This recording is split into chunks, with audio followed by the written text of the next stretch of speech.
বাঙালি রান্নার রূপ দিলাম কন্টিনেন্টাল, তার কারণ ভ্যালেন্টাইন ডে। এই ভ্যালেন্টাইন ডেতে ধাঁধার রান্না করব। বাঙালি রান্না একটু ধাঁধা হিসাবেই রান্নাটা করছি, ভালোবাসার মানুষটিকে আজকে খাওয়াবো বলে।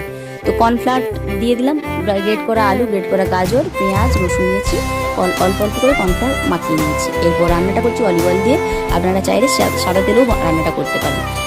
করলাম, প্রথমে শুকনো লঙ্কা ভেজে তুলে নিলাম, রসুন ভেজে তুলে নিলাম, তারপর পেঁয়াজ, তারপরে দিয়ে দিলাম গাজর, ভাজা হয়ে গেছে তুলে নিলাম। এরপর আলু একের পর এক সমস্ত কিছু ভেজে নিয়েছি। এরপর অল্প নুন ছড়িয়ে দিলাম এর মধ্যে। এরপর চাটনি বানানোর জন্য ধনেপাতা, সেদ্ধ করা পালং পাতা 4-5টা, আর সেদ্ধ করা রসুন, আদা আর ভেজে রাখা লঙ্কা একদম মিহি পেস্ট হয়ে গেছে। 1 চামচ লেবু রস, পরিমাণ মতো নুন, আর দিয়ে দিলাম 1 চামচ ভাজা তেল।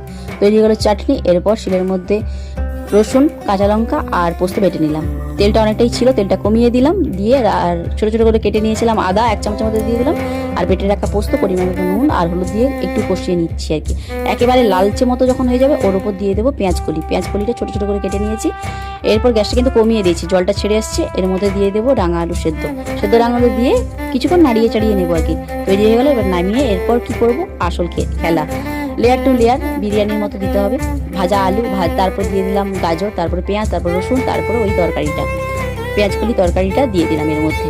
দেওয়ার পরে এরপর প্লেটের মধ্যে দিয়ে দিলাম চাটনি, ওই পাত্রটার মধ্যে উল্টে দেবো। এরপর সেদ্ধ করা ডিম দেবো, তারপর ভালোবাসার মানুষকে পরিবেশন।